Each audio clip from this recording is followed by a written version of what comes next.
बाद हमको भी सिंपल सा डिस्कस करना है पहले एक बार सेकेंडरी मार्केट क्या होता है। प्राइमरी मार्केट में आपने देख लिया, जब भी कंपनी सिक्योरिटी को फर्स्ट टाइम सेल करती है तो कहां पे सेल करती है? प्राइमरी मार्केट में। अब सिक्योरिटी तो सेल हो गई, अब उसके बाद सेल परचेज आपस में कौन करेगा? इन्वेस्टर्स करेंगे। तो वो काम कहां पे होता है? सेकेंडरी मार्केट में। ये देखिए, तो सेकेंडरी मार्केट कहां है, क्या है? सेकेंडरी मार्केट एक ऐसी जगह है जहां पर इन्वेस्टर्स परचेज या सेल करने में लगे रहते हैं सिक्योरिटीज को। कौन सी सिक्योरिटीज? जो पहले से ही कंपनी ने सेल कर दी है, जो मार्केट में ऑलरेडी एग्जिस्ट करती है। ठीक है, तो जो सिक्योरिटीज इन्वेस्टर्स के पास पहले से है, वो इन्वेस्टर्स क्या करते हैं? आपस में सिक्योरिटी को सेल परचेज करने में लगे रहते हैं। तो ये स्टॉक एक्सचेंज के थ्रू होता है, जिसको हम सेकेंडरी मार्केट बोल रहे हैं। तो सेकेंडरी मार्केट की सबसे खास बात क्या है? सेकेंडरी मार्केट का सबसे पहले मीनिंग देख लेते हैं। तो जब एक सिक्योरिटी को पहली बार बेचते हैं, पहली बार सेल करते हैं, प्राइमरी मार्केट, जब पहले से बिकी हुई सिक्योरिटी दोबारा से सेल परचेज इन्वेस्टर्स आपस में कर रहे हैं, तो उसको हम बोलते हैं सेकेंडरी मार्केट। तो सेकेंडरी मार्केट के अंदर जो भी ट्रांजैक्शन होती हैं वो ओपन मार्केट में होती हैं, तो इसीलिए ये हम इसको बोलते हैं सेकेंडरी मार्केट। तो इसके अंदर कंपनी की कोई इंटरेक्शन नहीं होती। भाई कंपनी ने बोला भाई मैंने तो पहले ही सेल कर दिया, तुम देखो आपस में कैसे सेल परचेज करना है, तो कंपनी कहती है मेरा कोई रोल नहीं है। तो इस प्रकार की मार्केट के अंदर जो कंपनी थी जिसने शेयर पहले इशू किया था उसका कोई रोल नहीं है।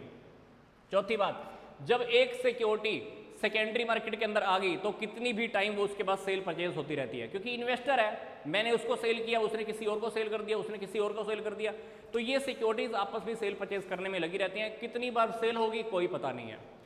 फिर बात कहते हैं कि सेकेंडरी मार्केट में जितनी भी ट्रांजैक्शन होती हैं जनरली किसके थ्रू होती हैं? स्टॉक एक्सचेंज के थ्रू। स्टॉक एक्सचेंज क्या है? स्टॉक एक्सचेंज का चैप्टर डेफिनेटली हम नेक्स्ट चैप्टर में डिस्कस करने वाले हैं। यस, ये चैप्टर खत्म होते होते तक स्टॉक एक्सचेंज की बातें आनी स्टार्ट हो जाती हैं। Stock exchange next chapter. फिर सेकेंडरी मार्केट की लास्ट बात क्या कह रहा है? कहता है सेकेंडरी मार्केट का जो मेन पर्पस है वो क्या है? लिक्विडिटी क्रिएट करना। ये देखो, ये दो इन्वेस्टर हैं, इसको परचेज करना है, इसको सेल करना है, तो ये इसको क्या करेगा? सेल कर देगा। और इसके पास क्या आ गया? इसके पास पैसा आ गया।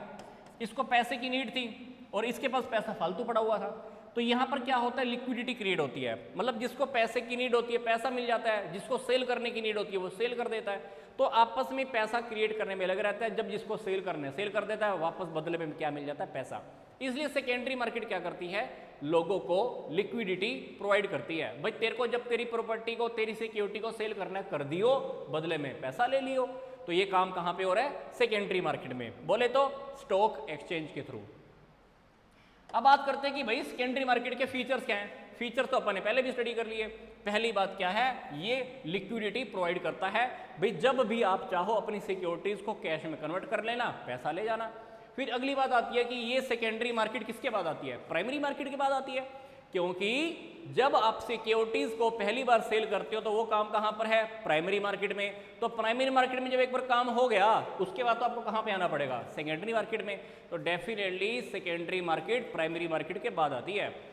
तीसरी बात, it has a fix geographical location.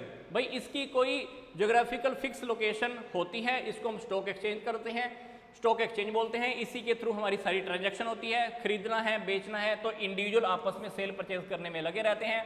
तो ये ट्रांजैक्शन जहां पर सेल होती है तो उसको हम बोलते हैं सेकेंडरी मार्केट। ये बात आप पहले भी डिस्कस कर चुके हो।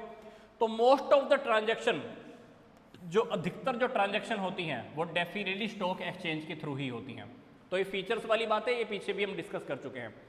It encourages fresh investment. तो ये लोगों को पैसा इन्वेस्ट करने के लिए मोटिवेट करती है सेकेंडरी मार्केट, क्योंकि ओपन मार्केट है। भाई जिसको बेचना है बेच ले, जिसको परचेज करना है कर ले। तो ये लोगों को मोटिवेट करती है सिक्योरिटीज को सेल परचेज करने के लिए। तो ये ओपन मार्केट है।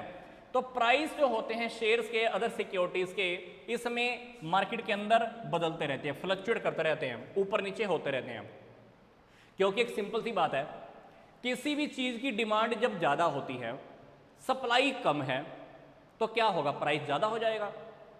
डिमांड ज्यादा है, सप्लाई कम है, तो क्या होगी? प्राइस ज्यादा हो जाएगी। तो कभी कभी इस मार्केट में ऐसा होता है, शेयर्स को मांगने वाले लोग ज्यादा हैं, सप्लाई है नहीं, तो प्राइस ऊपर हो जाएंगे। अदरवाइज कभी कभी प्राइस नीचे भी हो जाते हैं। तो प्राइसेस ऊपर नीचे होने में लगा रहता है और नए नए इन्वेस्टर इस मार्केट में आते रहते हैं, सिचुएशंस को देखते रहते हैं। मार्केट कभी कभी खराब भी होती है, क्रैशेस भी होती है, और ये कभी कभी इन्वेस्टमेंट अच्छी होती है, इंडस्ट्रियल सेक्टर को भी पैसा मिलता रहता है, कंट्री की डेवलपमेंट में भी लोग बहुत पैसा मिल जाता है, क्योंकि इन्वेस्टर्स हैं, पैसा लगाते रहते हैं, कंपनीज को पैसा मिलता रहता है और कंपनीज क्या करती हैं, डेफिनेटली अपनी ग्रोथ करती रहती हैं।